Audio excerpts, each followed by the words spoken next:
दादी की सीख से हमें सकारात्मक सोचने की सीख मिलेगी, इसलिए कहानी को लास्ट तक देखें।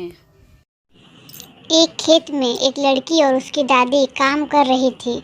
वे उस खेत में घास को साफ कर रही थी ताकि खेत बुवाई के लिए तैयार हो सके। उस काम में काफ़ी कड़ी मेहनत थी, लेकिन उनके सभी प्रयास पर एक अच्छी फसल प्राप्त करने के लिए ज़रूरी था। वो बूढ़ी दादी इस उम्र में भी काफ़ी अच्छी तरह से कड़ी मेहनत कर रही थी। वो थकान से काफ़ी हद तक हाँफ रही थी, पर फिर भी शिकायत नहीं कर रही थी। उसकी पोती, जो महज 16 साल की थी, तंदुरुस्त और ताकतवर थी। वो घास को काटकर साफ करने से काफ़ी थक गई थी, जिस वजह से वो थोड़ी देर में खड़ी हो जाती और हाँफने लगती और थोड़ी देर आराम करने के बाद गुस्साते हुए काम शुरू करती है और दादी से शिकायत करती है। थोड़ी देर बाद पोती देखती है कि उसकी दादी ने जितना काम कर ज़मीन को तैयार किया, वो तो उसका आधा भी नहीं कर पाई है।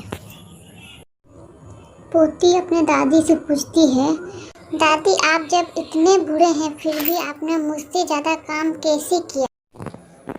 तब दादी कहती है कि जब हम अपना काम यह सोचने में बिताते हैं कि अभी तो बहुत सारा काम बाकी है, तब हमारा मन काम करने में नहीं लगता है और काम करने में आलस आ जाता है और मन बहाने बनाने लगता है।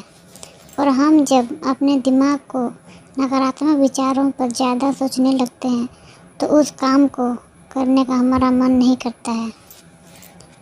इसलिए अगर हम अपने कोई भी काम को अच्छे से मन लगाकर करना चाहते हैं तो हमें अपना काम शुरू करना चाहिए। और अगर देखने और सोचने का मन करे तो जो आप काम अच्छे से कर रहे हैं और आगे बढ़ रहे हैं उसे देखें, ना कि कितना काम बाकी है उसे। ऐसा करने से हमें अपने काम को करने की सकारात्मक ऊर्जा मिलती रहेगी और हम अपना काम को अच्छे से मन लगाकर कर पाएंगे। दादी की बात सुनकर पोती भी काम को अच्छे से करने लगी।